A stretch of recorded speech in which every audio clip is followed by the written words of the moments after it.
Gons? Yeah. I got a Twitter. Follow me on Twitter. Basil_Rosewater. At Basil Rosewater. Follow me now. I need as many followers as possible to get the attention of the Mech Racing League that I'm going to join. Help me become a robot jock, Scons. The world is getting crazier. People are acting more and more insane. The end of the world is tomorrow. Tomorrow. There's only one thing to do when the world is falling apart. Listen to Basil and Gonz as they discuss this week's news and events through the lens of Bible prophecy. You are listening to Canary Cry News Talk. You're listening to Canary Cry News Talk. Today is September 2nd, 2020, episode 238. And today, lack of knowledge. And I didn't start the fire, but I am your best buddy, Basil. And this is Gonz. Welcome to another live streamed episode of Canary Cry News Talk, where I am just in regret because we didn't invest in the Canary Network, Kusama. Basil, it was $4 when I showed it to you. It's $50 now. I missed out on an opportunity. Yeah, one of the great Schadenfreude experiences I have in life is hearing you express regret over not jumping into some obscure cryptocurrency that I'd never heard of, and learning how you missed yet another chance to become a millionaire. Oh, well, maybe not a millionaire, but certainly not as poor as I am now. But anyway, there's people in the chat telling us how they bought at $5. You don't believe them. York got in. York, you've blown your cover, man. Now you have to make a donation to the show. I think the same thing happened before. York always tells us how he bought in early on any crypto we mention. It's a thing he does. Hit us up, man. We need your investment advice. Send us an email, canarycryradio@gmail.com. Give us your next pick, York. Yeah. We need to know. Yeah. We need an exit strategy. Okay. Well, Gonzo, any news? Any new things going on in your life? Nope, not really. Nothing worth talking about. No. Yeah, me neither. It's been an uneventful couple of days. I got nothing else except for I'm stalling in order to get the correct link to the Flippy update. Flippy update. Do you want fries with that? Okay, folks, it's your favorite time of day, and that's the Flippy update. If this is your first time watching the show, don't worry, I'll help you out. Flippy is the colloquial name for the disembodied robot arm that is taking our jobs, enslaving our children, and flirting with our spouses. We talk about Flippy not just to talk about Flippy, but to talk about robotics and AI, how they are invading our everyday lives, whether we like it or not. Now, Gons, today, as happens fairly often, this is not a Flippy update proper. Right. You switched it up on me. This is more of a Robot Jocks update. Now, if you're a longtime listener, you know Robot Jocks is the best movie ever made. It was made in the 80s. My favorite movie as a child and now into my young adulthood. Robot Jocks, a world where instead of war, nation states battle 1v1 giant robots, and we get to watch how Russia and the United States had to 1v1 each other over possession of Alaska, but that's for another show. This is a Robot Jocks update, Gons. As we move into the future, not only are we trying to see how robots are going to take our jobs, but how they will make my childhood dreams come true of becoming a giant robot athlete. Are you ready? I am ready. Go ahead. Okay, this is from themindunleashed.com, and the article is Meet Prosthesis, the impressive new all-terrain exobionic 9,000-pound mech suit that you can pilot. That's right, Gons. They're making dreams come true here. Massive, hulking exoskeleton or mech suits are usually the type of thing one would encounter in a science fiction movie, whether it's the low-budget classic Robot Jocks or the American kaiju blockbuster Pacific Rim. Oh my gosh. I didn't even know that it mentioned robot jocks in the article. However, engineering firm Furion Exobionics has unleashed a colossal 4-legged 9,000-pound powered exoskeleton dubbed Prosthesis. And anyone interested will be able to take up the controls and pilot the beast. Oh, I'm thinking some boots on the ground reporting guns. I think we finally found my next project. We need to interview these people and then get your way in, and then I think we can do that.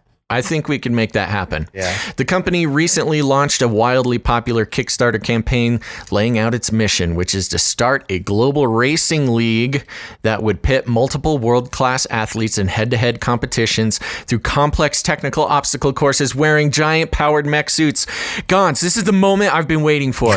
And while the vision may seem larger than life, Furion and its Prosthesis mech racing research and development team are confident that they can unleash this new class of large-scale exobionic technology and use it to power its global mech racing league. Backers of the Kickstarter campaign will be eligible to receive one-on-one mech pilot training or kick back and watch the mechs kick each other's butts at live events. The company's flagship mech, dubbed Prosthesis, the anti-robot, took over 3 years of field trials, including engineering and pilot training, to create this all-terrain mech suit that has 4 massive legs and the power to lift cars, run through snow, and climb boulders. Quote, we ended up with 4 legs because the pilot has 4 limbs. And the machine has the wide, stable form factor that it has so that it's easy to balance. Chief test pilot and project co-founder and personal hero of mine, Jonathan Tippett, told CNET. In a video kicking off the successful crowdfunding campaign, Tippett notes that the mech is, quote, basically a cross between a trophy truck, an excavator, and a dinosaur. How could it get better, Gons? I don't think it can.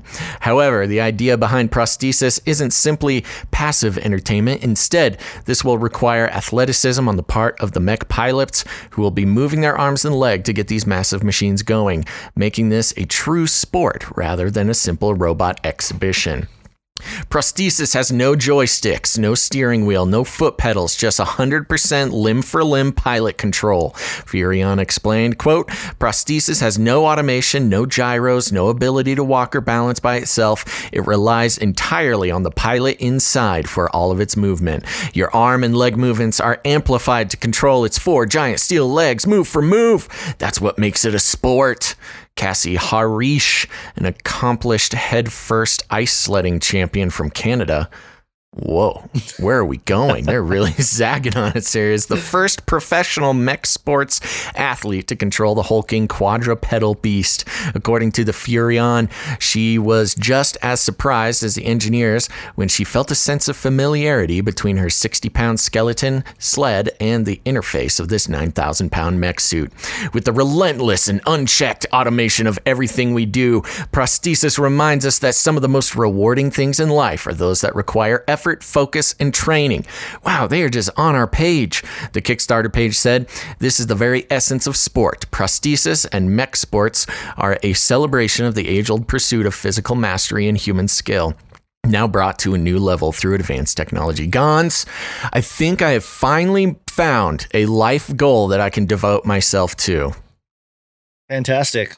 Hello. I'm here. Yeah, we need to listen, all you Canarians out there, not only can you make your favorite podcaster's dreams come true, but you too can become an integral part of my mech athlete team. I'm taking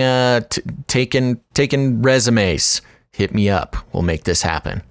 Yeah, this thing's pretty intense. It's pulling fire trucks. It's smashing cars. I mean, it's they got t-shirts. It is cool. Did you play the video? I did. I was playing the video the whole time. Okay, yeah. It is really cool. And for those who are just listening, it looks like a big 4-legged spider machine, probably about 20 5 feet tall, and just so cool to watch this thing go. Make sure to check out canarycrynewstalk.com to check out the show notes and watch this video. Very important just for your life fulfillment. It's interesting because you think spider, it kind of moves like a spider, but the face part of it looks more like a mastodon. It's got like the two horns, kind of got like an elephant look without the nose. Yeah, it does have kind of an elephant look to it. It's like a mix between an elephant, a gorilla, and a spider. Yeah. Well, there you go. Your dreams are coming true. Fantastic. It's got 2 tusks in the front. Yeah, that's what I'm saying. It's cool. Yeah. So cool, man. I got to look into this. I'm serious about this. If there's one thing I can really look forward to in life, it's becoming a mech athlete. Okay. I used to think being an esports athlete was my dream, but after seeing this is a whole nother bag of worms. Whole nother level. Yep. Well, good luck with that. Thank you. We are going to move into a bunch of quick updates. With this kind of thing going public, with like prosthesis going public, I get the feeling that there are already some pretty phenomenal technologies. But we got a couple updates here to talk about some of these things here. We interrupt this broadcast to give you a brief update. By the end of this timely interruption, you will be thoroughly updated. You don't know what you're looking at. What's driving that thing? It's not a space alien. Alien. It's unidentified. You don't know what you're looking at. Alien. It's unidentified. I forgot that was like the double. old version that it doubled. Yeah. I forgot to edit that. Okay. Anyway, this is CNN.com via MSN.com. This was reported last night. A man flying a jetpack was reported by pilots above Los Angeles. As usual, call came into the LA airport concerning an unidentified an unusual call came into the Los Angeles airport concerning an unidentified man flying a jetpack. I read as usual, as if this happens all the time. An American Airlines flight was the first to report, quote, a guy in a jetpack at the plane's altitude of 3,000 feet above LA International Airport on Sunday. They said that the man was approximately 30 yards away from the aircraft. That's pretty close. That's very close. Super close. Now the FBI is looking into the matter. CNN obtained the audio between air traffic control and American and JetBlue flight crews. Quote, Tower, American, 1997. We just passed a guy in a jetpack. Wow. The first plane called in, quote, off the left side, maybe 330 yards or so about our altitude. About 10 minutes later, another plane spotted the man. Quote, we just saw a guy fly by us on a jetpack, end quote, the crew told the traffic controller. According to the communications, air traffic control warned a JetBlue flight to, quote, use caution, person on a jetpack reported 300 yards south. After the plane acknowledged the instruction, the controller concluded with, quote, only in LA. So, the Federal Aviation Administration said officials have alerted local law enforcement to the reports and is looking into these reports. Did I lose about? No, he's still moving. Okay. The FBI is investigating. No, I'm here. Yeah. The FBI is investigating and is, quote, working to determine what occurred. Los Angeles field office spokesperson Laura A. Miller told CNN. What occurred was a guy in a jetpack was flying. This is the kind of headline that you hear or see in like superhero movies. When somebody's reprimanding, like, you can't just take the suit out and start roaming around. Yeah. Look at the Pretty news. sure that's exactly what happened in Iron Man. That's what I'm saying. But so you got your mech suit, but these guys are flying in jetpacks already. So maybe I'll aspire for the jetpack. Yeah, I'll aspire for the jetpack, and we'll have war. I'll be flying around you like a fly. Team. What a great team we would be. Fighting the New World Order and me piloting a mech and you in a jetpack. What could possibly be better? I don't know. Yeah, we need Godspeed to make a comic book. Oh, this cover is all for this exact thing. Yeah, this is all feeding into the narrative. Just real quick, Gons, to take a step back. I'm checking out the Kickstarter for prosthesis. So it's not cheap. The lessons look cheap. So the lessons to get my own training, it'll be $2,500. Oh, and there's But they're only doing 8 of them. There's 6 left of the 8 available pilot trainings. Now, here's the thing. This is what I like about this is, they're only giving 8 people the training. If you're in those 8 people, you're first in line to pilot the next, that's how you do it. That's how you get into it. You'll be one of 8 people trained in mecha athleticism. I think this is really possible. Okay, so $2,500 for one training, $8,000. Okay, that's for the group package. You get 4 people who can get trained. But that's already. Oh no, those are still there. $13,000, Gonzo. Oh. And I can get a 3-day pilot boot camp. Want to take your training to the next level? Join us for 3 full days of training. We'll put you through the same program that we put Team Canada skeleton racer Cassie Harish and YouTube maker James the Hacksmith Hobson. What the heck? They probably got it for free. I could do it for free. Say, hey, we're YouTubers too. People. Highly throttled YouTubers. I don't know. We've made a pledge against advertising, but I would have to consider, with the permission of our producers, I would beg the permission of our producers that I could sell out for this 3-day pilot boot camp, and I will give them $13,000 worth of advertising. Okay, I think that's. Are you gonna tape it and do a face reveal for the whole thing? Yeah, I'll do a whole thing. Well, I'm not going to promise a face reveal, but it'll be even cooler because I'll be the only mecha athlete who wears a mask. It'll be like a luchador thing. You know what could have paid for all this? That'll be my character. Kusama. What? If I would have invested in Kusama early on, the Canary Network for Polkadot, we would have been able to pay for this thing. But once again, you didn't encourage me when I told you, hey, check this out.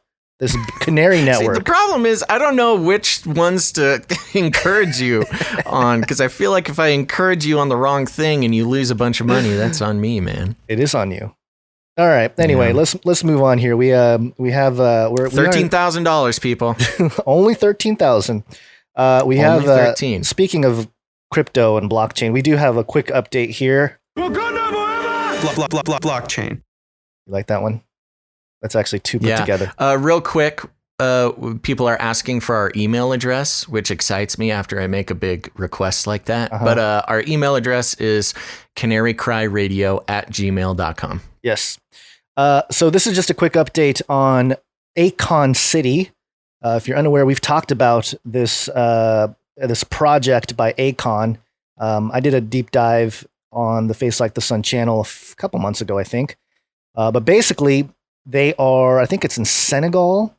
Akon, the artist, the rapper, musician, whatever, he is building this futuristic city that was inspired by Wakanda, basically. A real life Wakanda is what he's calling it. And they laid the cornerstone. So they're getting ready to start building this thing. And the video here talks about a real life Wakanda that they have a visual of what it looks like. It's all futuristic looking. And I don't know. It's the idea was touted in 2018. They'll begin construction in 2021. Akon talking about how it's going to use, they're going to bring Africa's future. They're building a futuristic city. It's going to have the latest technologies, cryptocurrencies, and also the future of how African society should become in the future. And he already has secured $2 billion for the project. And then the little video ad here goes into how the project started before Black Panther hit the theaters. And it just inspired him to, the design and everything to make this thing happen. And it also has a little clip of Chadwick Boseman talking about the project. So another interesting angle to the whole thing of how they're moving forward with the Afrocentric revival.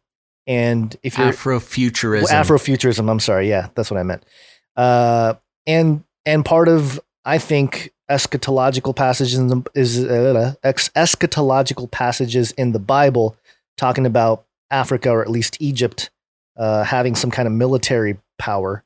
I think this is the beginning of a really interesting century of African development with technology. But, just a quick update because they laid the cornerstone, got to make a big deal about that.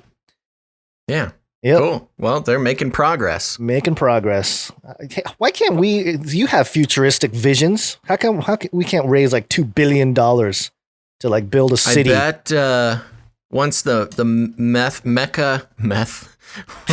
once the mecha athleticism movement gets in full swing, I bet there'll be like a World Cup at Wakanda. Yeah, we're getting told that we're buffering again a lot.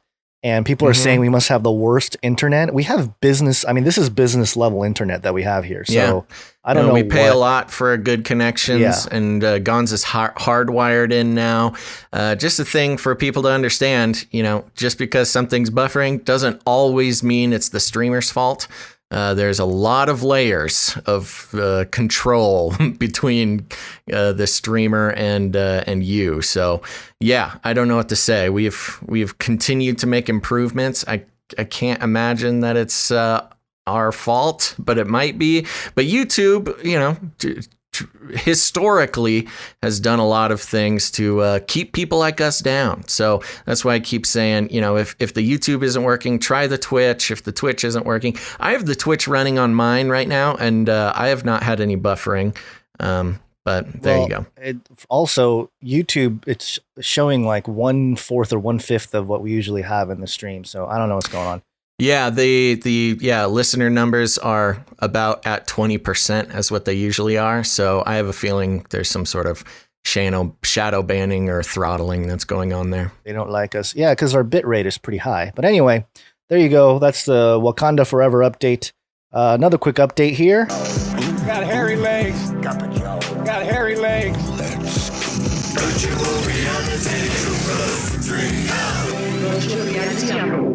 This was published by TheVerge.com. Biden campaign launches official Animal Crossing New Horizons yard signs.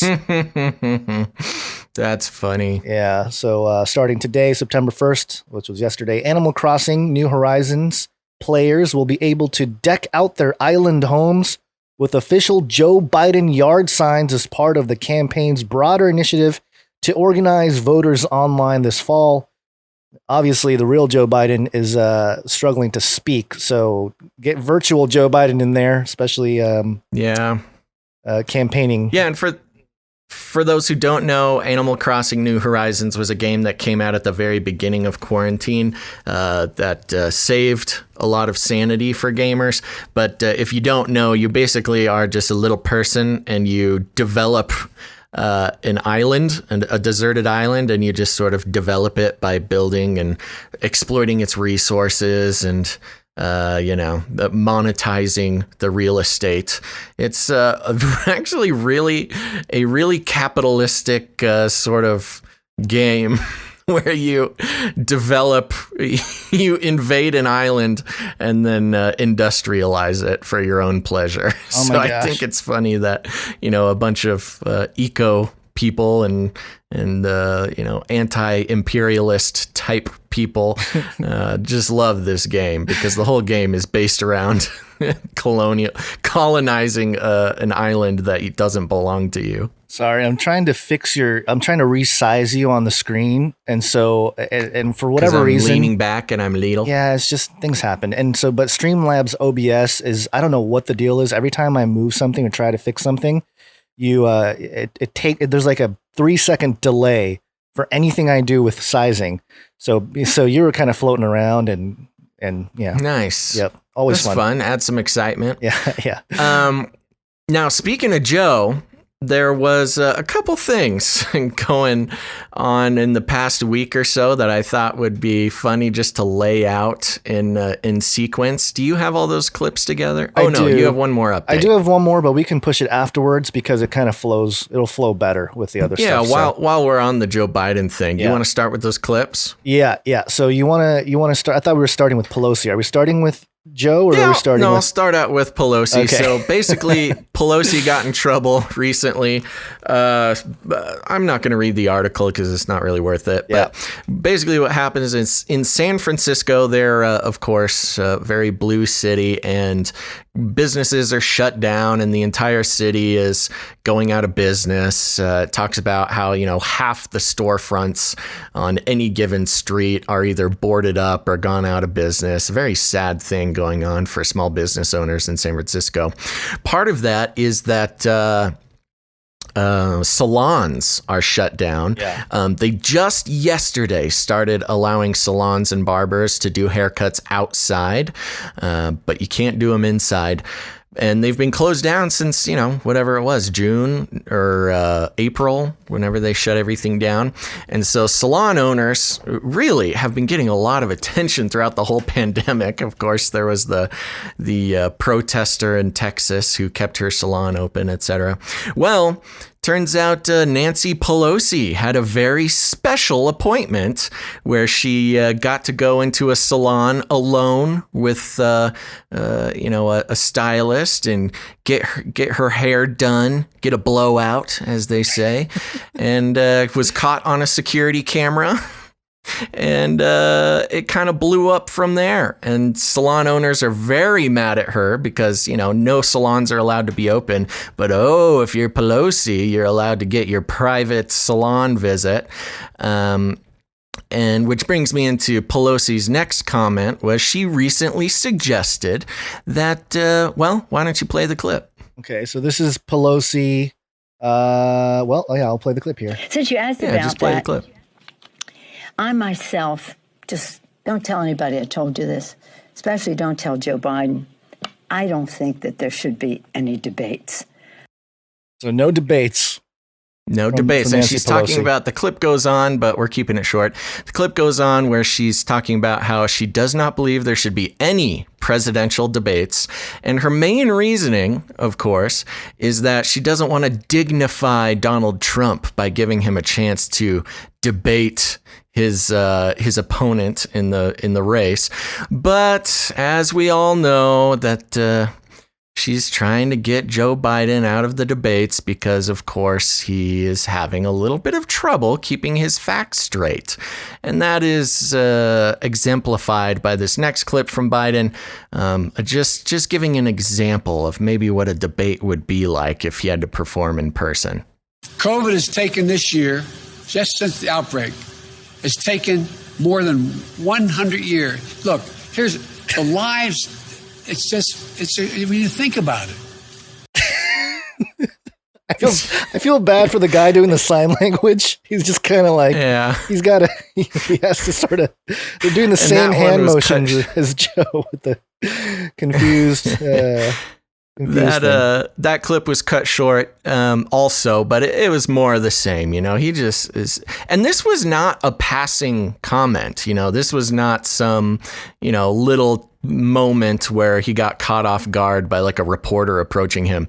He is set up. This is all eyes on him. He's making a speech.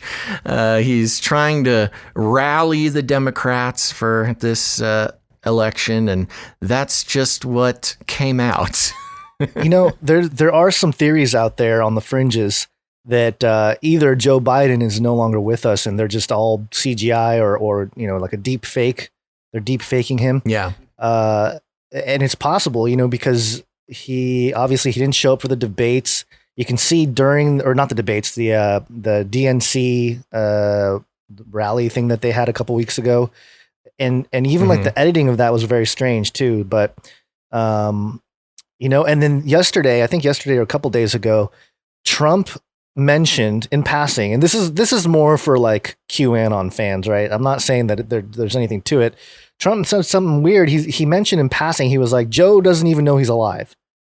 And I was like, well, that's kind of, it's probably just a jab. Weird comment. But it's definitely a weird comment. Like, what do you, okay. But anyway, so there you go. Joe Biden, hairy legs, doing his thing. You can buy his, or you can promote him on Animal Crossings, and also he makes more sense in Animal Crossing than he does in real life.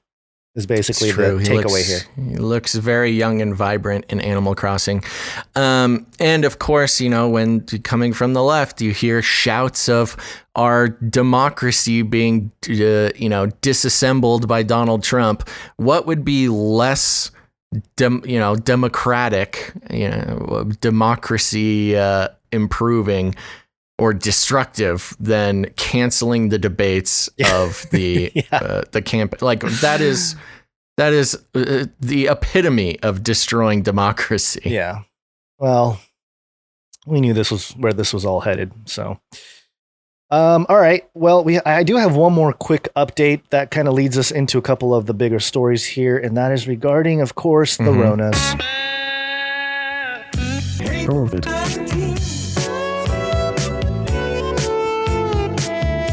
This is from KUSI.com, San Diego's more local news station. And more local. Yeah. And we talked about the 6% thing last episode. The headlines here, just 4% of COVID deaths in San Diego County were people with no underlying conditions.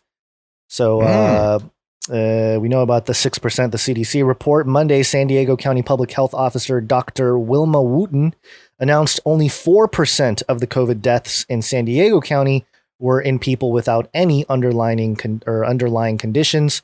Wooten went on to describe how the gradual reopening process outlined by Governor Newsom will be safer and more beneficial to the community moving forward. And yeah, that's it for the story. But yeah, there you go. Even less in San Diego County, 4%. And if you take into account various regions, I'm sure that number goes down even more. So, looks like we lost feed. Yeah, that's not good. More buffering. Crazy. Buffering. Well, I guess we'll just have to keep working on it. Yeah. That's unfortunate, Gons, because I have some good news for you. Oh, good news. That's good. Good news. We are sitting at number 1 on the talk shows and podcast category on Twitch. All right. Keep chatting, there you folks. go. We have no control over that. That's all because of you, dear listeners. We've made it to number 1. Yeah. We'll see if we last there as the show continues to degrade technologically, but it's fun. We made it to number 1. Yeah, they don't like us today. Okay, we'll get into this story. Basil, you can go for it here because it's pretty egregious.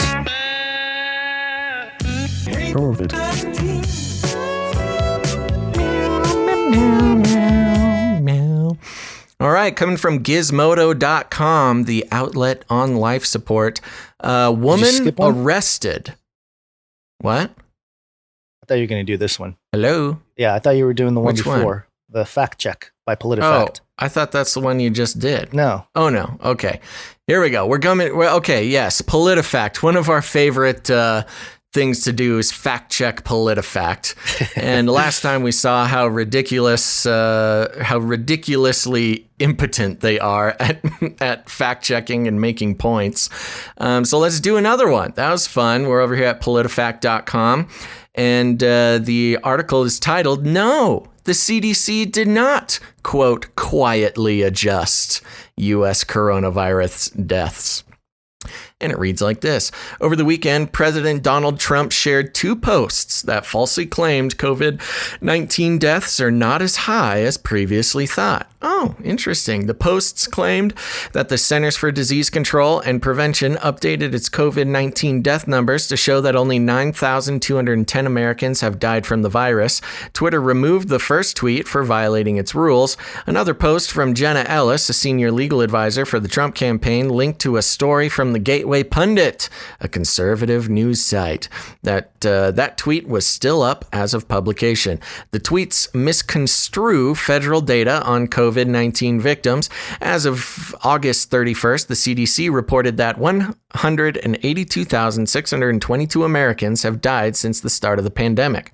Okay, right there, They said 182,622 Americans have died since the start of the pandemic. Doesn't say died of COVID, doesn't say anything like that, just says they have died. since February. And some estimates put the death toll even higher. The agency told us that the vast majority of deaths involving COVID-19 can be attributed to the virus. Claims that the CDC adjusted its COVID-19 death numbers appear to have originated on Facebook before making their way to Trump's Twitter feed. According to VineSight, an organization that uses artificial intelligence to surface potential misinformation, several posts have been shared thousands of times. Quote, AI. CDC just... Yes, of course, our AI overlords are involved. CDC just backpedaled quietly and adjusted that. This is a quote from a Facebook post, and adjusted the U.S. COVID deaths from 153,504 to 9,210, said Amiri King, a social media influencer and CBD salesman. In an August 31st post that shows a screenshot of King's tweet, which was also deleted, quote, admitting that their numbers are so effed that they were off by a whopping 94%. The posts were flagged as a part of Facebook's efforts to combat false news and misinformation on its news feed. The social media post traced back to an August 26th update from the National Center for Health Statistics, which is part of the CDC. The report is updated every Wednesday and outlines provisional death counts for COVID-19. In his post, King cited an older version of the data table about deaths from COVID-19 in combination with other conditions such as pneumonia and influenza. In a section titled Comorbidities, the NCHS wrote, quote, for 6% of the deaths, COVID-19 was the only cause mentioned. For deaths with conditions or causes in addition to COVID-19 on average, there were 2.6 additional conditions or causes per death. That data comes from death certificates. King cited an older version of the NCHS report that analyzed 153,504 deaths involving COVID-19. 6% of that figure is 9,210. To some readers, the report may appear to confirm his math, but it doesn't. And here's where the fact check begins. In medicine, comorbidities are conditions that patients experience in tandem with a primary condition. According to the CDC, people with pre-existing conditions like cancer and diabetes are more at risk of death if they contract the coronavirus. No kidding. The NCHS report shows that the vast majority of coronavirus-related deaths occur in patients with comorbidities. But that doesn't mean COVID-19 wasn't a factor. No kidding. Nobody's saying that it wasn't a factor. PolitiFact, but okay. Quote, a small number of people have COVID ascribed as the sole cause of death. It may be they had no comorbidities or they were just not noted. Okay, said Dr. Myron Cohen, director of the Institute for Global Health and Infectious Diseases at the University of North Carolina at Chapel Hill. Quote, however, it is also clear that advanced age and several other underlying diseases lead to bad outcomes with COVID infections. The people dying were not going to die, but for the acquisition of COVID. Well, I mean, we're all going to die. Dr. Cohen said it, so must be true. Yeah. Good fact check. Keep going. In a Facebook post addressing claims about the NCHS report, Dr. Mark Halstead, an associate professor of orthopedic surgery and pediatrics at Washington University, broke down how conditions are listed on a patient's death certificate. Quote, so let's say someone went to the hospital because of symptoms of COVID. They tested positive, which we already know positive testing is 90, by the admission of the New York Times, 90% of positive test cases should not be positive. Okay, so moving on. The COVID would be listed. Halstead said in the post, quote, their case progressed where they developed respiratory failure and now are on a ventilator. Later, respiratory failure can be listed. Additional conditions may be listed on a patient's death certificate during the course of their stay in the hospital. For example, if a COVID-19 patient ended up dying from cardiac arrest, that could also be included. So now 3 things are listed on their death certificate. Halstead wrote, the COVID infection started the process that led to the heart and lungs failing, which killed the person. Jeff Lancashire, acting associate director of the communications at NCHS, told us in an email that while 94% of death certificates that mention COVID-19 also listed other conditions, the underlying cause of death was COVID-19 in almost all of them. Quote, the underlying cause of death is the condition that began the chain of events that ultimately led to the person's death, he said. In 92% of all deaths that mention COVID-19, COVID-19 is listed as the underlying cause of death. We reached out to King for a comment, but we haven't heard back. Okay, so you're just taking quotes from some doctor that you chose, and you reached out for comment, and he didn't feel like getting back to you. Our ruling. A Facebook post claimed that the CDC decreased the number of COVID-19 deaths in the U.S. from 153,504 to 9,210. That's wrong. As of August 31st, the CDC counted 182,622 Americans who had died because of the coronavirus. A NCHS report found that for about 6% of Americans who die from the virus, COVID-19 is the only condition listed on their death certificate. But that doesn't mean the remaining 94% didn't die due to the coronavirus. People with pre-existing conditions, such as cancer or diabetes, have a higher risk of dying if they contract COVID-19. Complications from those conditions, as well as comorbidities like influenza and pneumonia, can be listed in addition to the coronavirus on death certificates.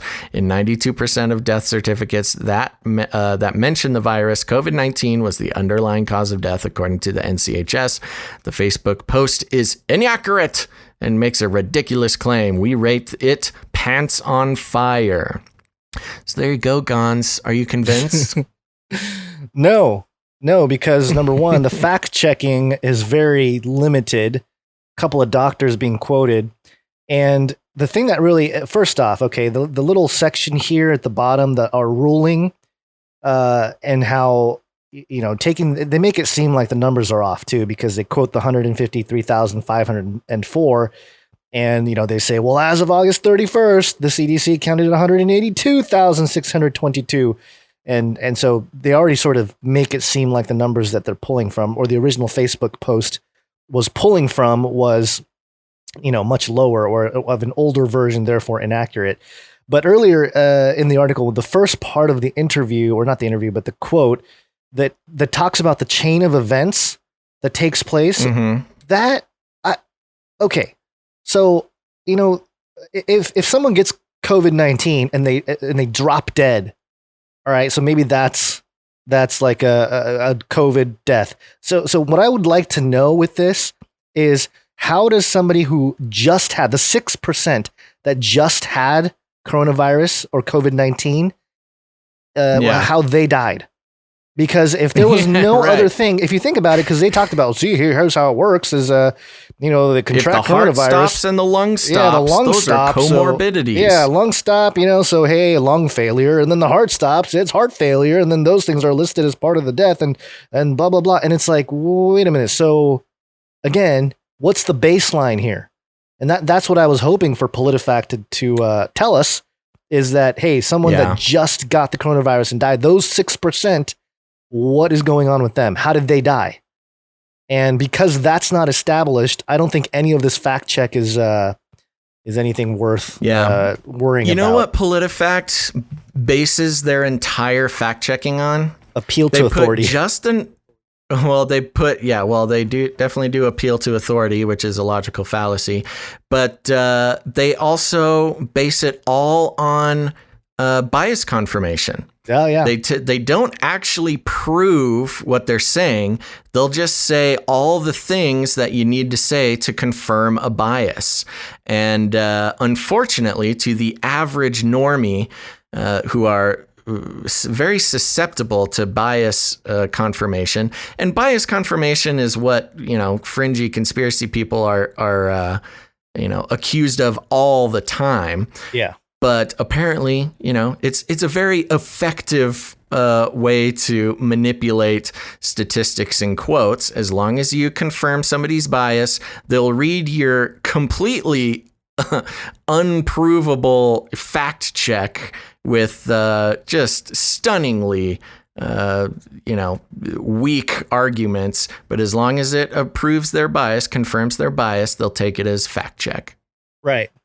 So, yeah, I mean, I think, again, to reiterate the point, the quote from Dr. Mark Halstead, Associate Professor of Orthopedic Surgery and Pediatrics at Washington University, how the way he broke down how a death certificate is recorded is what I question. Is the part that's kind of like that doesn't make any sense, because again, if they're preconditions, okay, that's one thing. All right, you had you're diabetic, you get COVID-19, things get worse, and you die. All right, fine. Or if you have some kind of pneumonia or something. But then again, I think the main point here, and if anybody of your normie friends brings up this article or tries to refute you with this thing, then really try to figure out and ask them, okay, how did the 6% die? How is it that COVID-19 is the only thing listed as the cause of death for the 6%? What happened? They tested positive and they dropped dead? And so anyway, with no heart failure, no lung failure, nothing. They just dropped dead. So there you go. That's kind of the ridiculous nature of PolitiFact. PolitiFact, not very factual in there. They are the worst. Yeah, they're definitely politicized, but not factual. Okay, moving on here. We got one more COVID thing, and then we'll take a quick break here. This one's a little more alarming, I would say. COVID. I'll keep you warm and safe in my people's zoo.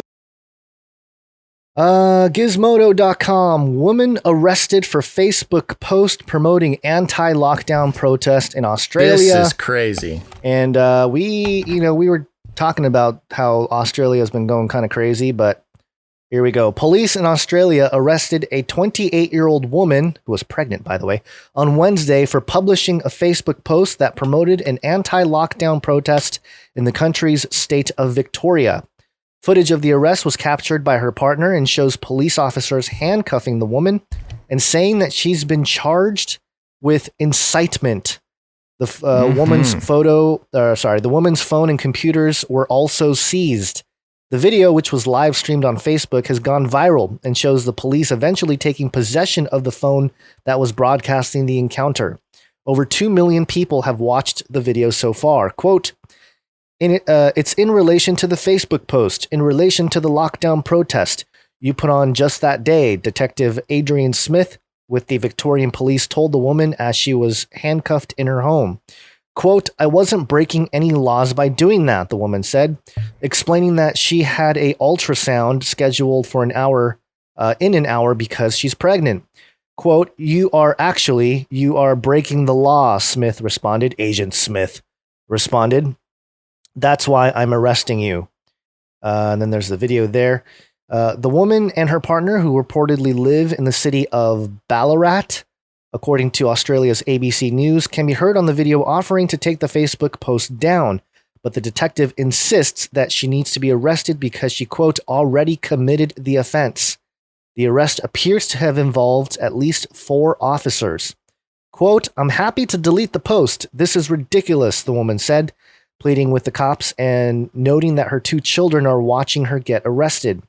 Victoria, which includes the city of Melbourne, has been under strict lockdown measures for the past month after the COVID-19 outbreak, causing an alarming spike in deaths, which again is questioned. Police in Australia have arrested numerous people who've tried to stage protests against the lockdown, but this is the first known instance of someone in Australia being arrested for merely posting about a protest on Facebook.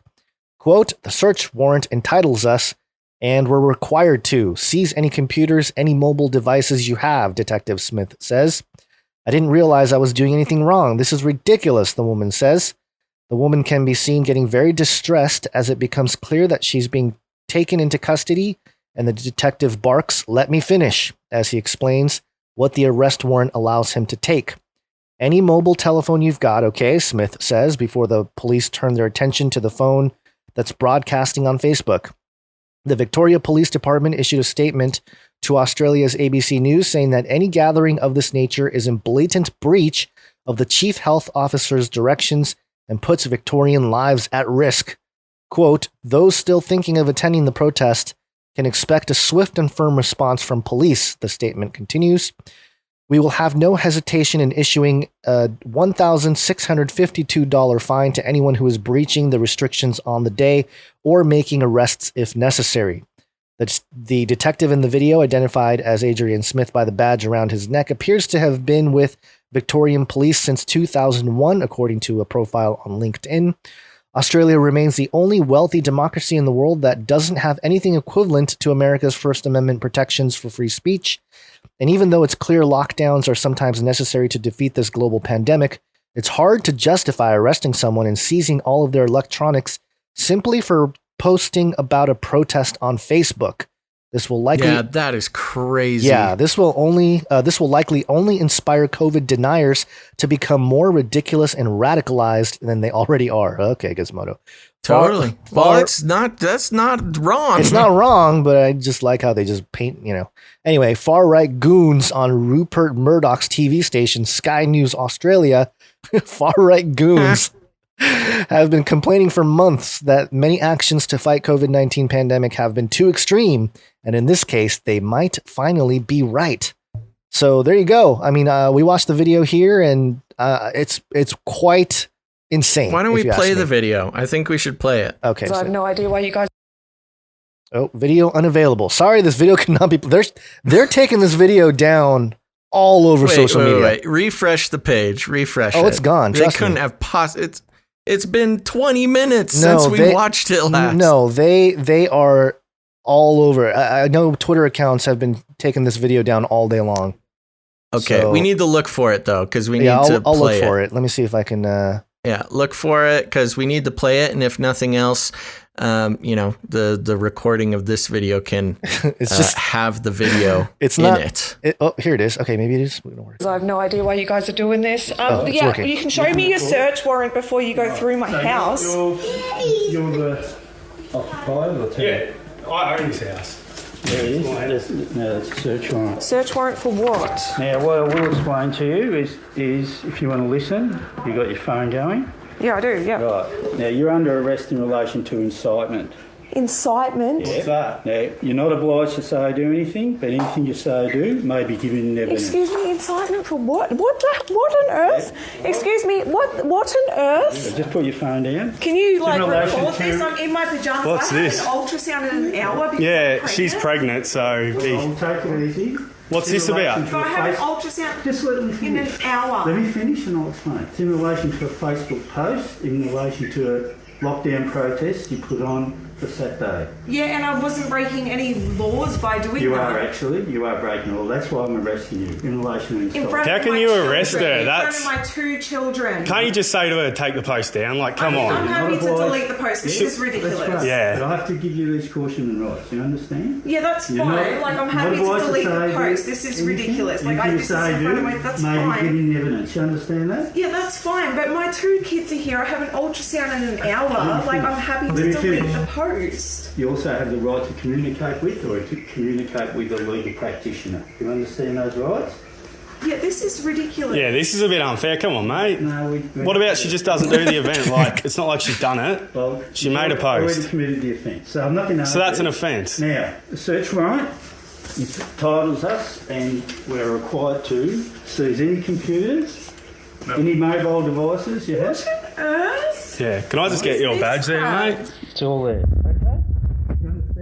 The audio gets a little muffled here towards the end of the video. Just for a second, it comes back. I really don't understand what this is ridiculous. This is a lot of stress on her too. She's pregnant, like, come on. I'm relaxed. This is just very unfair.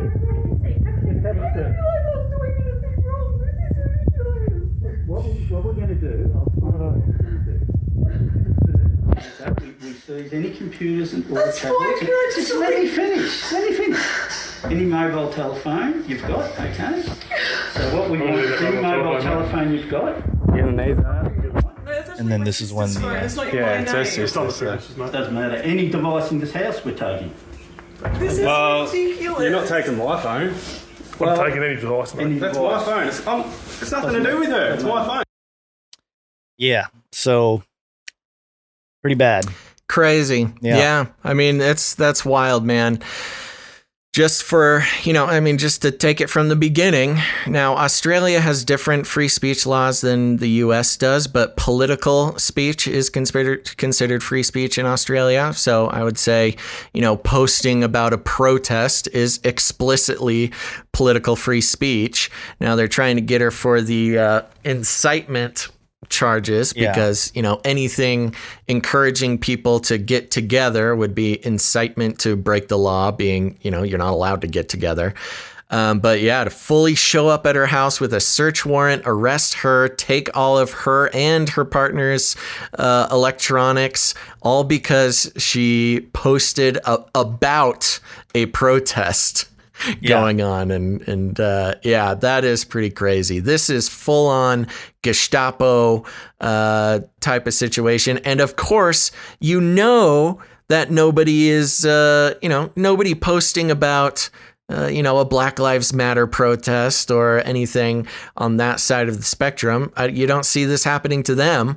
Yeah. So, this is very specifically politically targeted and just an incredible breach. Now, again, as far as the law is concerned, they have different situation over in Australia than America. We haven't seen this particular thing happen in the United States, but I can't imagine it's that far off. I've heard a lot of people saying like, the United States is going to be sketchy, man. It's breaking out in civil war. There's going to be federal martial law and civil war and all this horrible stuff. We need to get out of America for a little while. But, Australia and not that New Zealand and Australia are equivalent, but there's a lot of talk about going to New Zealand or Australia or Ireland or something. But the fact of the matter is that that's probably not much better of a choice than just sticking right here in the United States. Yeah, especially if you can have guns, to protect yourself. Well, right. And Australia famously having disarmed their population for the most part in the last decade or so. Yeah, yeah. Well, we can sum up this story as this right here. I will. Oh, it's a new world order. It's here. Thanks, Adam Curry. I will say, watching this video, it does have a delightful sort of sheen on it because of the Australian accent. The Australian accent makes it less.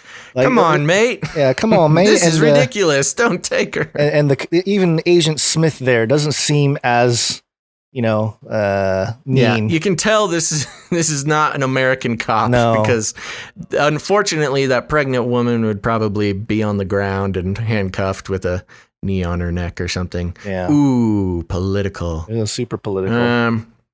Yeah. Okay. Well, there you go. Watch out, Aussies. Keep us posted. I know we have some Aussie, not just Aussie listeners of the podcast, but also Aussie live watchers, live viewers. Yeah.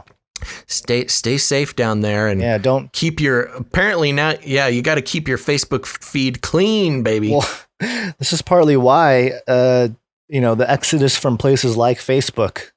This is a good reason to get off Facebook. It'll take the government a little while to catch up to other platforms. Maybe. And that's why you should go to canarycry.community. Oh, yeah. A real URL. Canarycry.community is our off Facebook social media forum creation for listeners of the podcast. And so far, nobody in canarycry.community has been arrested for something they've posted. So I think we got a pretty good track record so far. We'd like to keep That's it something that way. that Facebook cannot say. Yeah. Well, there you go. Let's take a quick break here. Then we got a couple more stories to go. Okay. Break. Here we go. It's break time. Come on, take a break. That's right, folks. We're just going to take a really quick break to thank some producers and other people involved with the show. But don't go anywhere, because after the break, we got some updates on the race wars, the LAPD shooting. We've got an update on Amazon hiring spies. And then I haven't quite decided. We'll see what the time looks like. We might be talking a little bit about SB 145 in California, which is a big deal that we need to talk about as well. But before that, Gons, here we are during our quick break. I want to thank some of our new Twitch followers. Are you ready? No. Hold on. Give me one moment. All right. Now I'm ready. There we go. Okay, here we go. I want to thank these new Twitch followers for following us over on Twitch, because we like that very much. And it's a great way to make sure that you get to see the show without all of the YouTube shenanigans going on. But our new followers are CDK151. All right. Jesus is King 91. Amen. Chickadee 73. Chicka what? Hong Kong. Okay, what? Hong Kong Fooey. I wonder if they're an actual Hong Konger. Careful. That'd be interesting. Careful in Hong Kong. Oh, look. We've got a new listener named Titus Frost. All right. Mr. Titus Frost following us. Thanks, Titus. We've got Your Supreme King. Are they claiming to be the king, or... Anyway, go ahead. You know, I don't know. We'll have to slide into their DMs. JPV Ken. JPV Ken? Oh my gosh. You got to be quicker on these dings. We got a lot of people to get through. Okay. Neo D1. Very good. Debbie Pebbles. Debbie Pebbles. Hi-Hat Riot. All right. I like hi-hats. Private Malfunction. Globe Humper. Oh, interesting. Is that a flat earther? Spy the Liar. There we go, and that's all of our new ones. I will say, when I first saw Hi-Hat Riot, it's spelled like High Hatriot. And I thought it was a troll coming to troll the Patriots, but it took me a second to say Hi-Hat Riot. There you go. So thank you very much to our new Twitch followers. We appreciate that very much.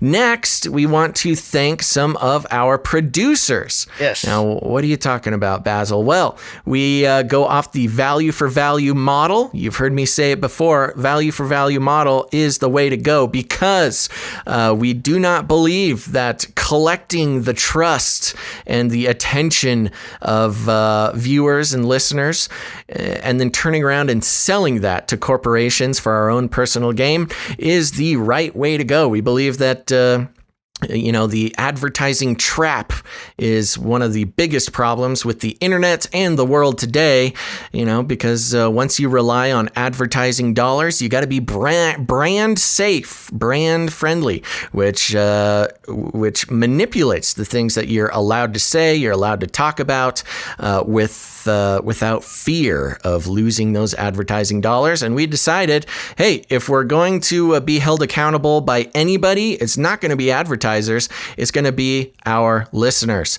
And so that's just what we decided. Not the best business move, but man, can we sleep at night. Feels good.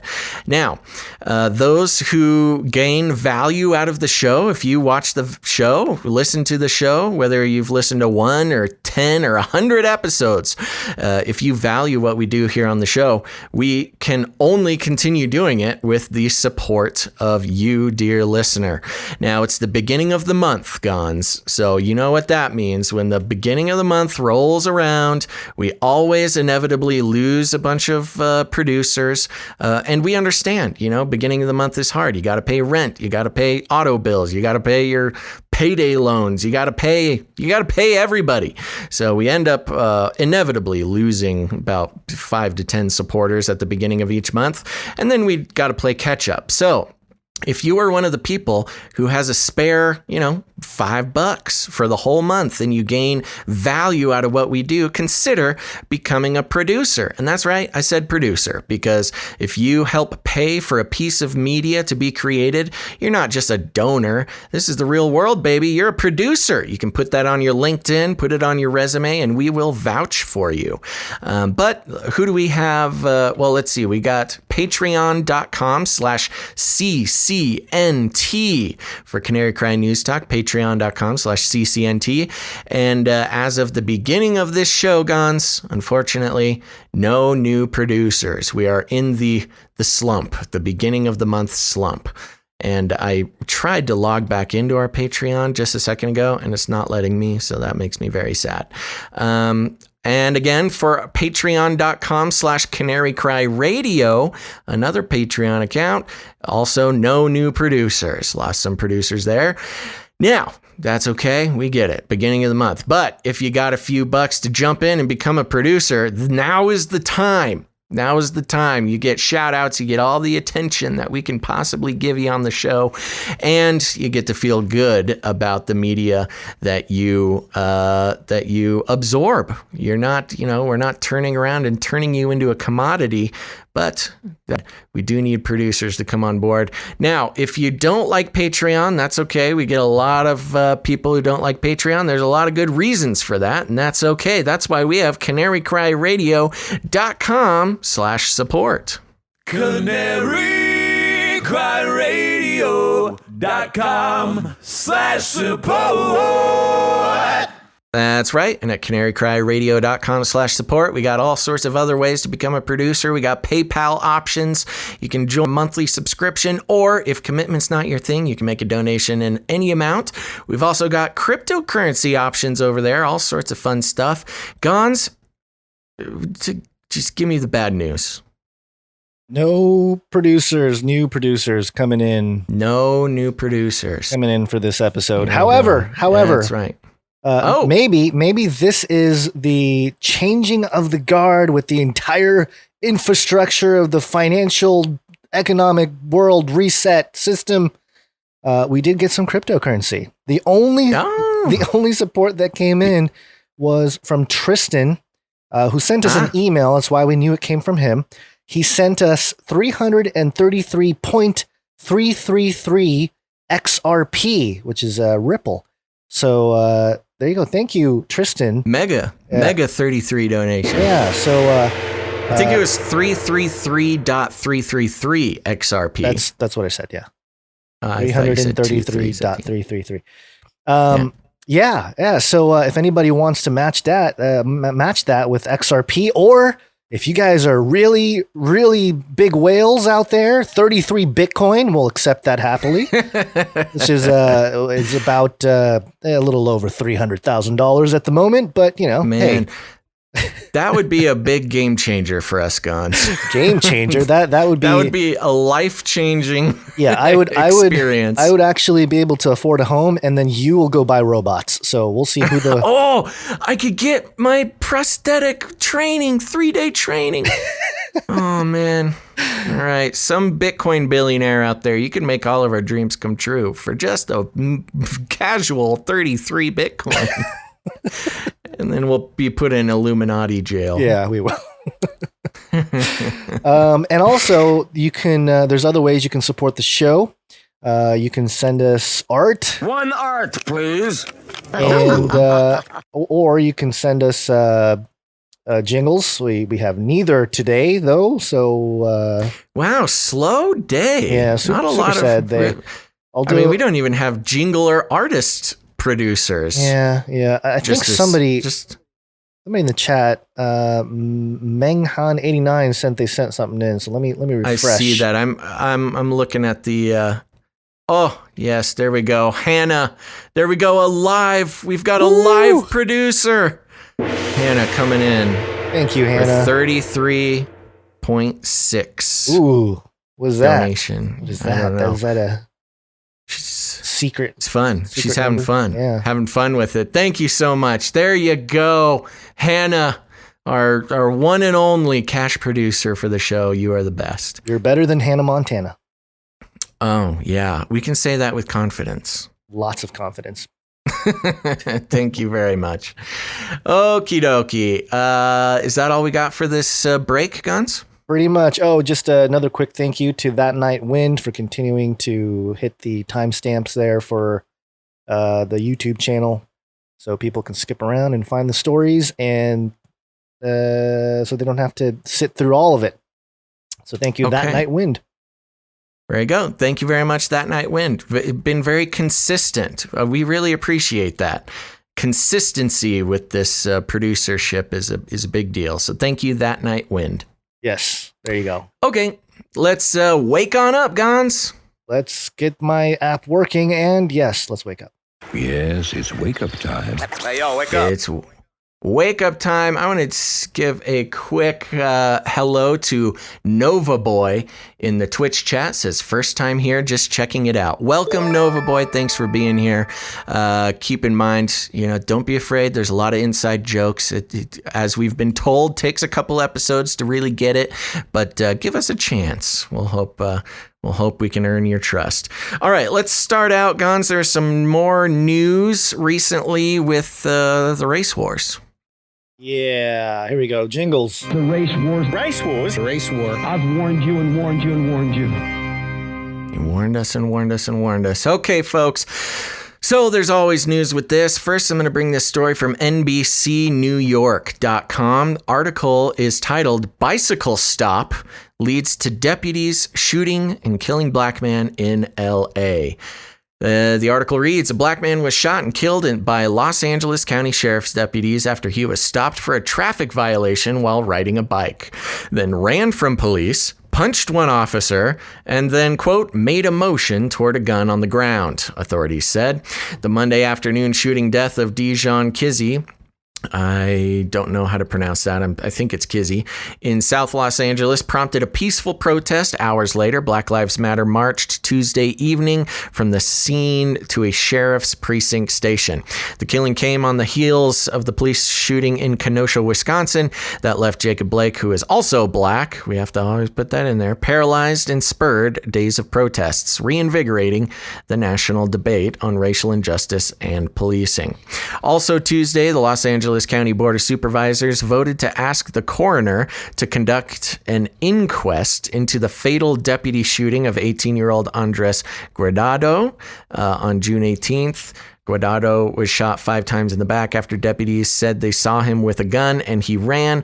Guardado's family filed a wrongful death lawsuit on Monday against the county sheriff's department and deputies involved in the shooting. Kizzy's family and friends created a small memorial for him at the shooting scene in the Westmont neighborhood, leaving flowers, balloons, and candles just feet away from first responders, discarded blue medical gloves, and rolled bandages. The sheriff's department has not released Kizzy's name, but 2 relatives confirmed his identity in interviews with the Associated Press. They remembered the 29-year-old Kizzy as an energetic man with many friends and expressed anger at the shooting. Quote, "You guys take care of dogs, you don't take care of us," said Kizzy's aunt, Fletcher Fair, addressing the sheriff's department. Quote, "He was a sweet and loving young man. He had his whole life ahead of him, and he was cut short by rogue sheriffs." Kizzy's uncle, Anthony Johnson, 33, said they grew up together and were as close as brothers. Johnson said he often warned his nephew that as a black man, he had to be especially careful. Quote, "You have a target on your back just by being you," Johnson remembered telling Kizzy as recently as a few weeks ago. Quote, "He was like, yeah, all right, uncle," like he always says.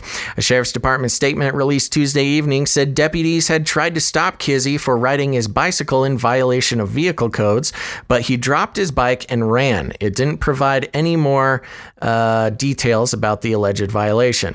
The deputies momentarily lost sight of him, but when they caught up, he immediately punched one deputy in the face and dropped a jacket, causing a black semi-automatic handgun to fall to the ground, according to the statement. The shooting occurred when the man, quote, "made a motion toward the gun," the statement said. Letiera Irby, 29, told the Los Angeles Times that she had stopped by her mother's house to get her hair done when Kizzy came up to her car and told her, "They're coming to get me. They're coming to get me." Kizzy offered her money to drive him away. "I didn't know who he was running from, so I told him no," she said. Irby said a short time later, she saw Kivy scuffle with a deputy who backed away and then shot him. The same deputy and another fired at Kizzy after he fell to the ground, she said, adding, quote, he had nothing in his hands. Police said the handgun was recovered and no deputies were injured. TV news helicopters showed a gun near the body. Dean said investigators had not yet interviewed witnesses or reviewed any surveillance or cell phone video. Quote, give us time to conduct our investigation, he said. We'll get all the facts in this case and eventually present them. The Los Angeles County Sheriff's Department, the largest in the nation, does not have body cameras for deputies, though that soon will change. The County Board of Supervisors on Tuesday approved funding, and the first round of deputies will be equipped with cameras next month. Ed Obayashi, a use of force consultant to law enforcement agencies and a deputy sheriff in Plumas County, said the Los Angeles County deputies will need to explain how they felt Kizzy presented an immediate threat, even though his weapon was on the ground. Well, okay. Quote, for the officers to justify their shooting of Mr. Kizzy, they're going to have to articulate that they reasonably feared for their safety, Obayashi said. It will be important for the deputies to be specific, he said. Quote, what made you believe that he was an ongoing immediate threat to the public? Obayashi said. Did you believe he was still armed? Why? And if he was armed and running away, what was your reason for feeling that he constituted a threat to yourselves or the public? Fair described her nephew as, quote, a mother's child, saying Kizzy took care of his mother after a car crash until her death in 2011 from a heart attack. After that, he took care of his younger brother, Sean Jones, who's 18 and a recent high school graduate.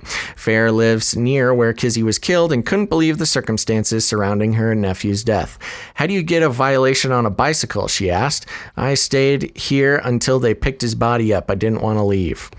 Oh, there you go. That's the end of the article. I can say it's easier than you think to get a violation on a bicycle. But what do you think, Gons?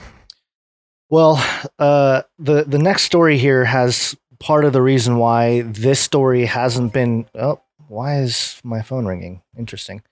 I get these, any phone ring? I get these spam calls every time we do live stream. It's really weird. But the next story basically talks about how the cop that shot him was a Hispanic cop, and I mentioned this before. Maybe I hadn't on the show. But I think it's factual to say that 2/3 of the LAPD are minorities. They're either, whoa, that's weird. What? Did you post something? Yes. Did you post at Kanga Kong? Yes. Oh, okay, good. They asked it's just, where to support. I just was startled because on the chat, it's coming from Face Like the Sun YouTube. And I didn't do it, so it just kind of freaked me out. I thought I got hacked or something. That's and the phone call. Now I'm freaked out. I got you, bro. So, so most of the LAPD are minorities, and that's because they're trying to, ever since the Rodney King thing, they're trying to make it more even and more reflective of the community and that kind of thing. And so I think only about 34% or 35% of the LAPD are white officers. And so the officer that shot this man, Kizzy, was what they're calling a white Hispanic. So he wasn't white. Well, real quick. Yeah. Just to set the record straight. Sure. This was not the LAPD. This was the sheriff's department. Sheriff's Department. Okay. But a couple things to mention here.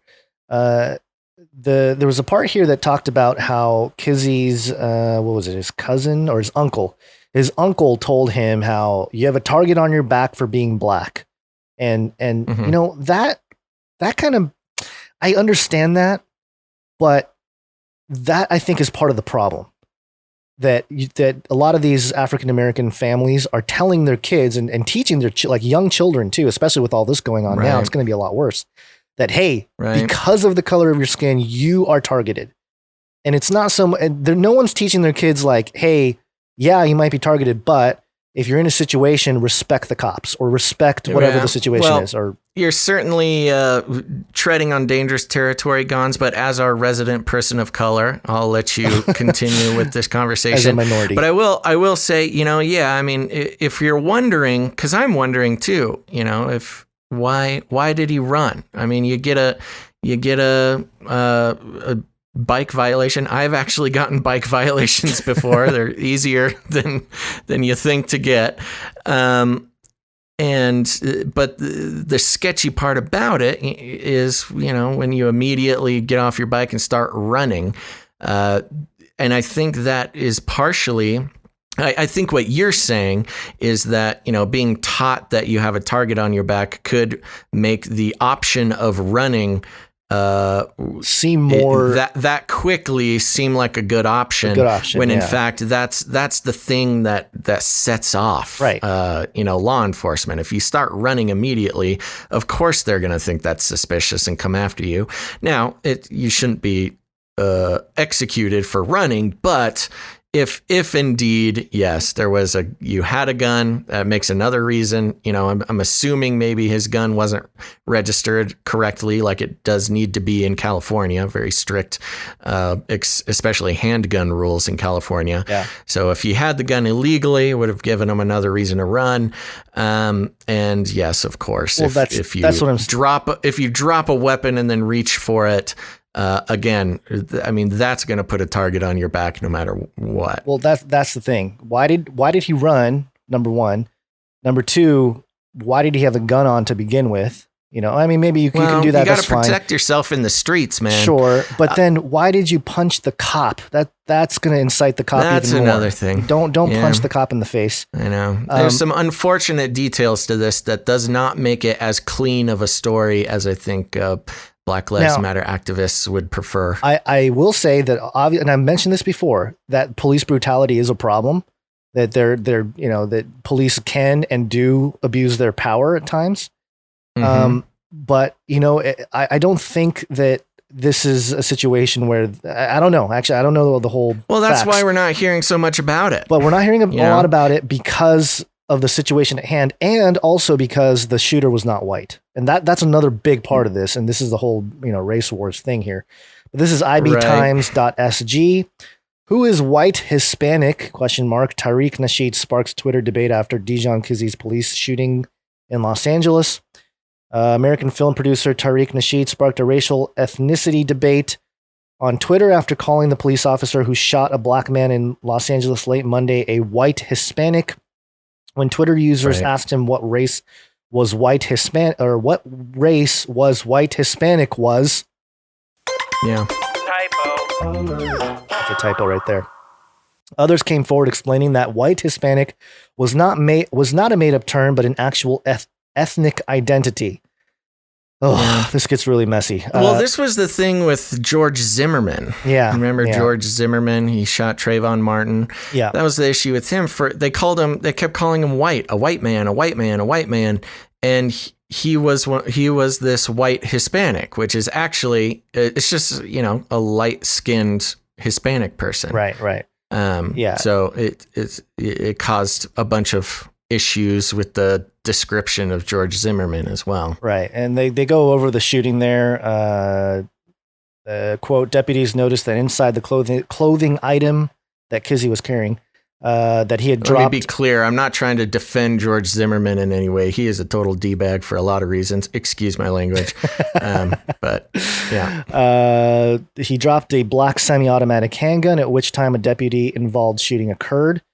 The shooting triggered protests in LA where people gathered to condemn Kizzie's shooting. Nasheed took to Twitter to criticize the incident and said a white Hispanic race soldier shot a black man in the back today in Los Angeles and killed him. This happened in the Hoovers on 109 and Budlong. This is what Black and Brown. This is that Black and Brown coalition. Okay. And you can see there's a picture of the officer there. And so who is a white Hispanic? Twitter users slammed the 46-year-old producer, accusing him of stoking racial tension. Many even said that there was no such thing as a white Hispanic. However, others explained that there are Hispanics who identify themselves as white. It is crucial to understand that race and ethnicity are two different things, and Hispanic is an ethnicity. They can be blacks, whites, and Asians, according to the article here. Quote, Latinos have many different ways to describe their identity, including pan-ethnic terms like Hispanic or Latino. or the term American, or terms that refer to their family's country of origin. Their choice vary among different Latino subgroups, with nativity and language usage the strongest predicators of identity preference, Pew Research Center stated on its website. According to the U.S. Census Bureau, a Hispanic or Latino is a, quote, a person of Cuban, Mexican, Puerto Rican, South or Central American, or other Spanish culture or origin, regardless of race. In the 2010 U.S. Census, 53% of Hispanics said they identified themselves as white. Here are some messages on Twitter that has a few different posts and a few people who are consider themselves a white Hispanic, including I'm wondering. I'm curious of what people who either identify or are identified as white Hispanics. I'd be interested in hearing more about that. Jay Vela in the chat, one of our prolific artists, I think mentioned something about being in that category. So I'd be curious to hear more. Yeah.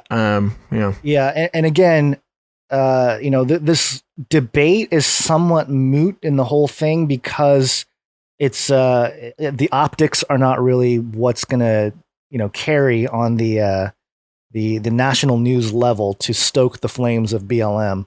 There's obviously going to be a BLM aspect to this, but of course, I think this producer here tweeting was trying to make it fit the narrative by calling him a white Hispanic.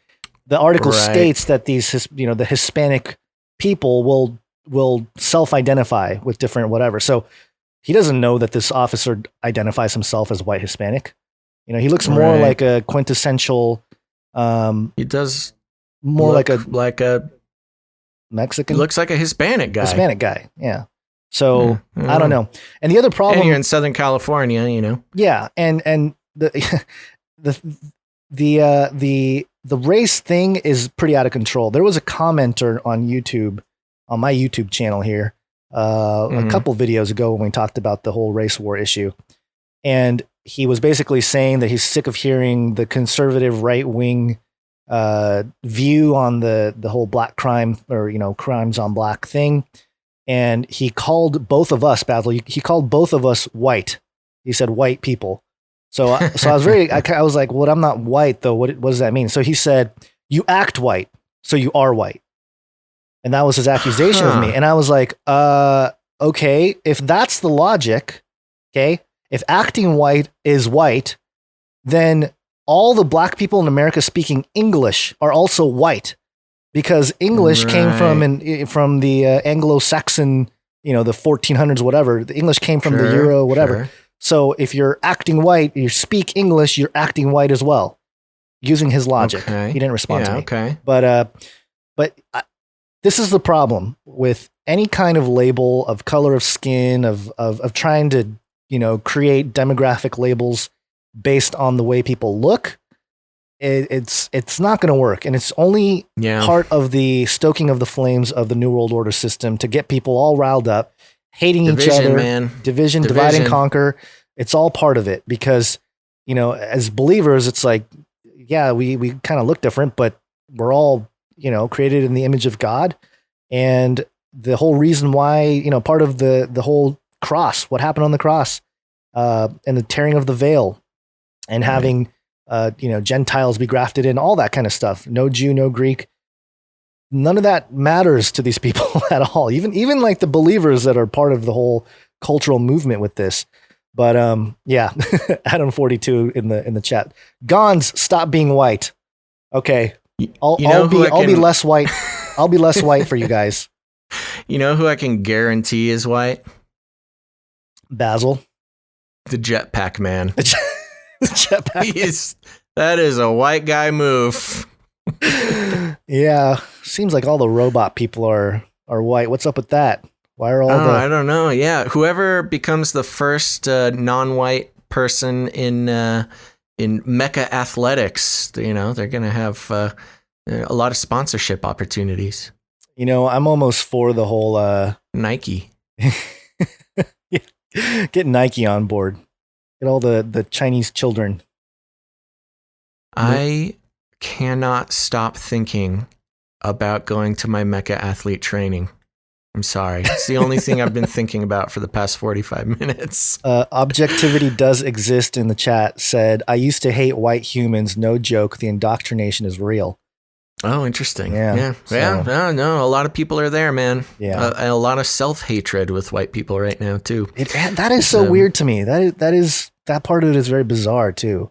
Yeah. It creates, the whole thing causes issues because then if you're like pro-white, then you're like, get labeled white supremacist, and it's just a mess. But anyway, this is the story that you probably won't hear in terms of national news because of the situation at hand. But, it's just one of those things that's brewing and is going to stoke more division regarding these topics. So there you go. There's our race war update story.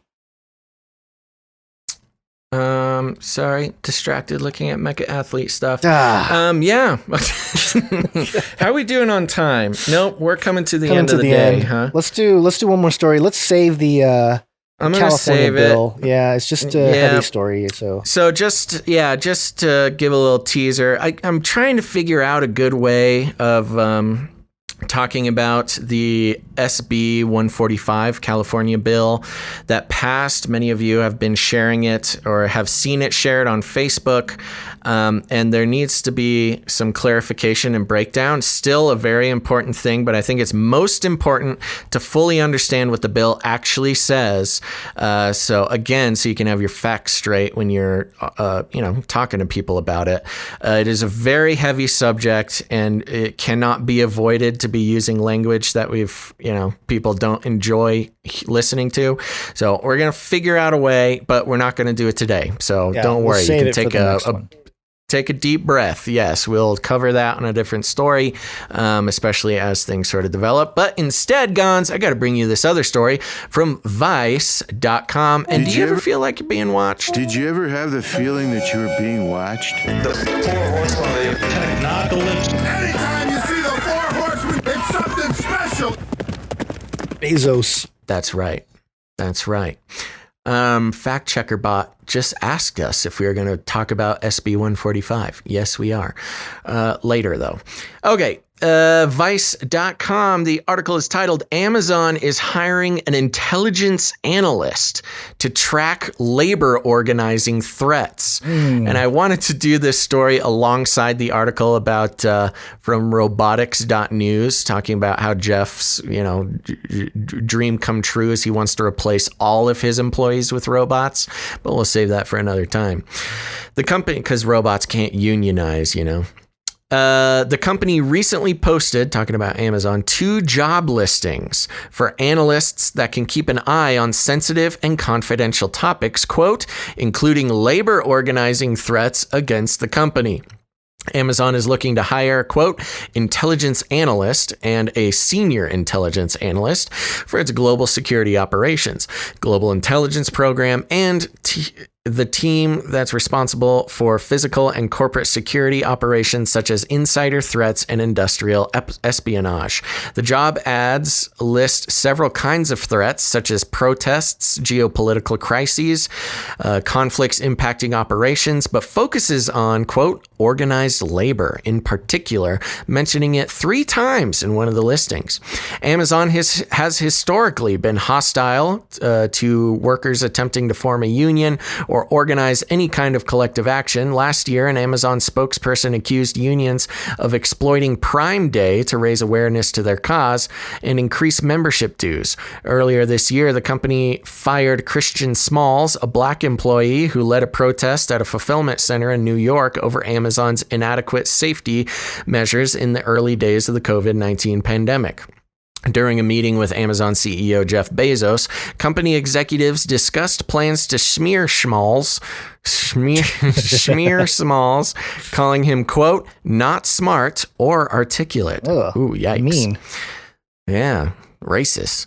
These job listings show Amazon sees labor organizing as one of the biggest threats to its existence.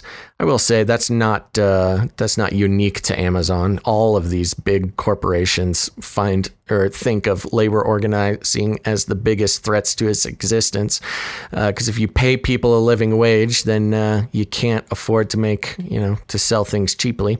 Quote, do you work at Amazon? Did you used to, or do you know anything else about the company? We'd love to hear from you using a non-work phone or computer. You can contact Lorenzo Franceschi Bicciari securely on Signal at the number on Wicker. Okay, that's the person trying to organize things.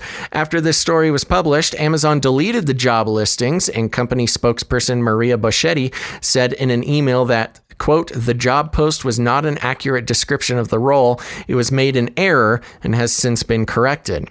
The spokesperson did not respond to follow-up questions about the alleged mistake. The job listing, according to Amazon's own job portal, had been up since January 6th, 2020. Interesting. Danya Rahendra, the director of the Athena Coalition, an alliance of dozens of grassroots labor groups that organize Amazon workers, criticized the listing. Quote, workers, especially black workers, have been telling us all for months that Amazon is targeting them for speaking out.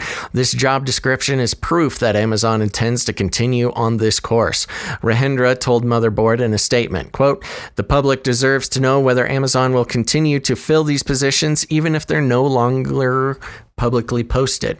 On Monday, the Open Markets Institute, a nonprofit that studies monopolies, published a report on Amazon's employee surveillance efforts, claiming that these practices, quote, create a harsh and dehumanizing working environment that produces a constant state of fear, as well as physical and mental anguish.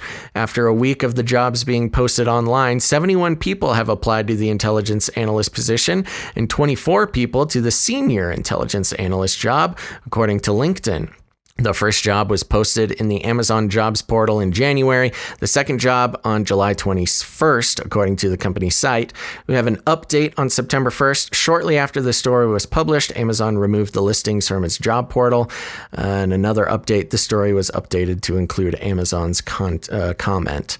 So, wow, those job listings have been up since January 6th, so 8 months. They weren't able to fill the position in 8 months. Either that or they already filled it and they forgot to take it down. Oh, or they just want to keep hiring more. Just because there's 2 listings doesn't mean they don't want to hire as many intelligence analysts as possible. Yeah.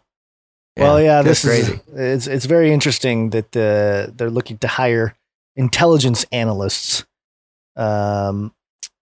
Obviously to track from within. Bezos, making sure that his people stay down, his workers are not going to rebel. And that's an interesting situation because, I know people who are at the top of sort of some of these big corporations, obviously nothing as big as Amazon, but I understand the threat that organizing unions pose to the corporation itself. But, the problem is, people like to blame Bezos for a lot of stuff. And I do too. He's a blamable guy. I mean, just listen to his laugh. It's evil, man. It's evil. But the problem is, these corporations are incentivized to keep prices as low as humanly possible. And you can only do that by paying your workers as little as humanly possible. And then, but there's a part of it where these corporations are incentivized by the consumers. So that's us.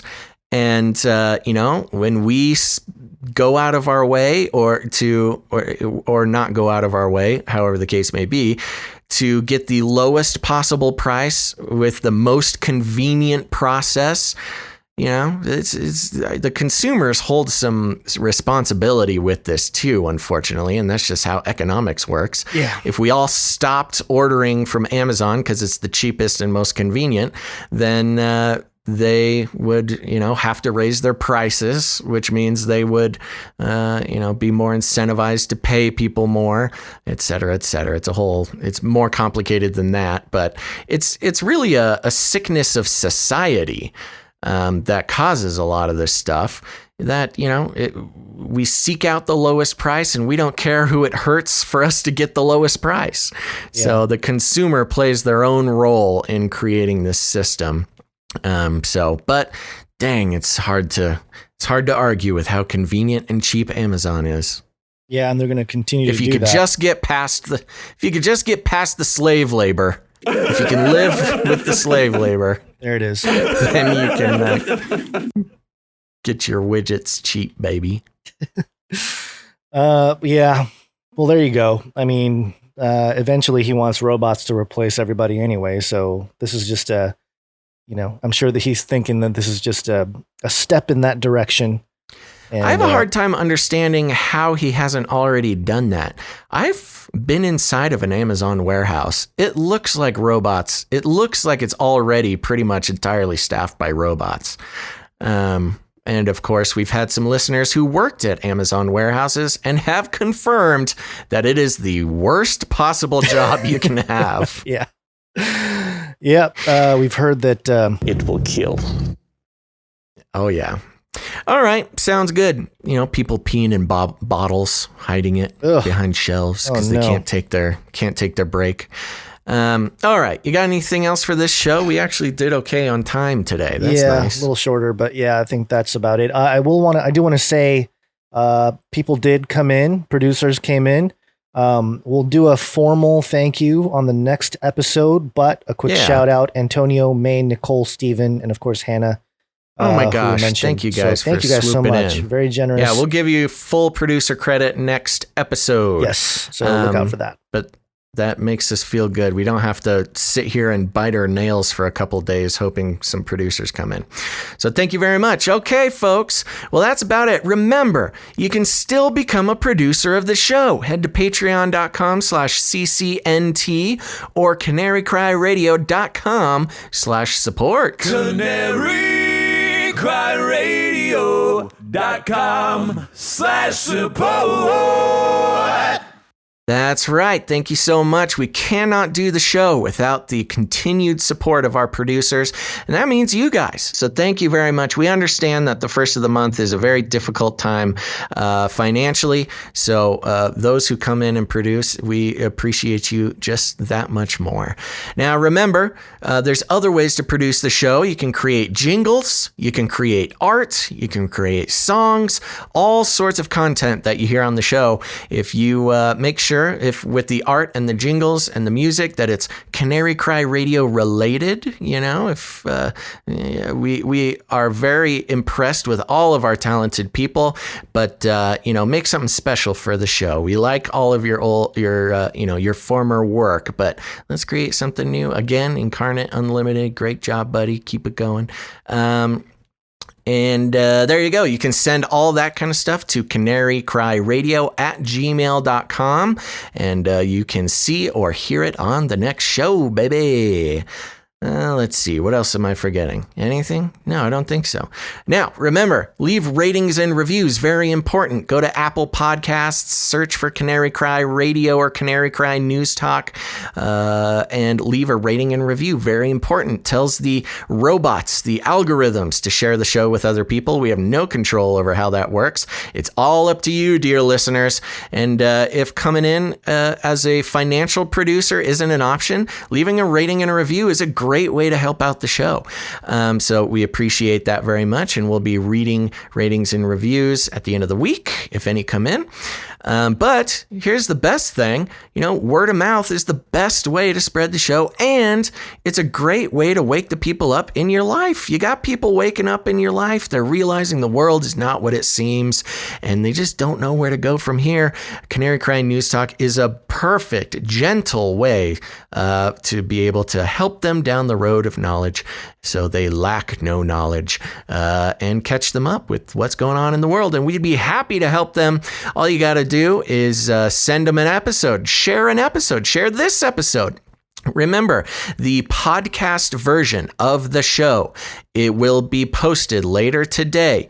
That's an easy way to share the show. Go to any podcast catcher, find this episode. No buffering, no dropouts. Sound quality is perfecto, and that's a great way to listen to the show after the fact as well as share it. Just search Canary Cry News Talk on any podcast catcher. Share it that way. And if you need any more instructions, here's what you do. You walk right up to him, you grab him by the cage, and then you shake it. The end of the world occurred pretty much as we had predicted. I want to shake things up, stir up some controversy, rattle a few cages. Hey, stop that! You'll never silence me. I'm the last angry man, a crusader for the little guy.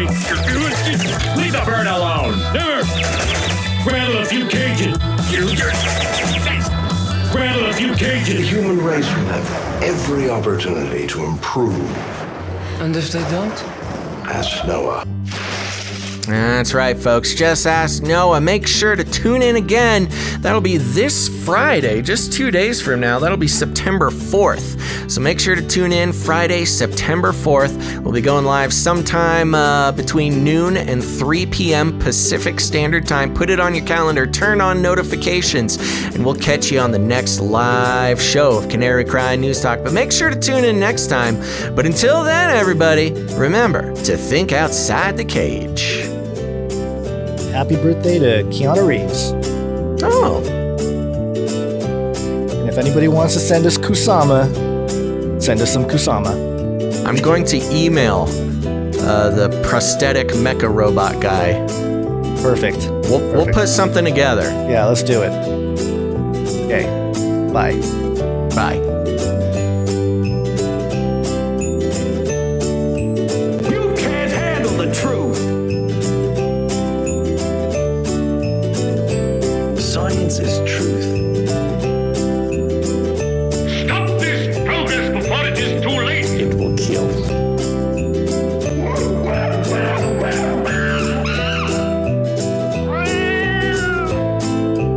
I'll keep you warm and safe in my people's zoo. Remember, reality is an illusion. The universe is a hologram. Buy gold. Bye! I want to shake things up, shake things up. I want to shake things up, shake things up. Leave the bird alone. I want to stir up some controversy. I want to rattle a few cages. I want to rattle a few cages. I'm the last angry man. You'll never silence me. I'm the last angry man. I see. I'm the last angry man. You'll never silence me. I'm the last angry man. A crusader for the little guy. Little guy. Little guy. Well, we'll see about that. Whatever, Illuminati. In the future, humans will be confined in a people's zoo. I'll keep you safe and warm in my people's zoo. I'll keep you safe and warm now in my people's zoo. You, yeah, you in my people's zoo. Called it. I'll keep the cameras on. People's zoo. I'll keep the cameras on now in my people's zoo. You, yeah, you in my people's zoo. I'll keep you warm and safe in my people's zoo.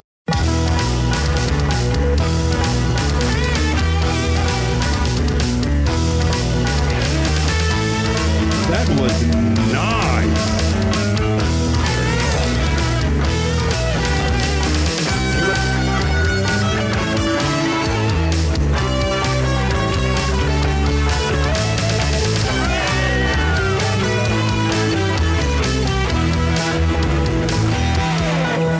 I'll make you fat and sassy in my people's zoo. I'm for the robots. I'll make you fat and sassy in my people's zoo. You, yeah, you. You, yeah, you.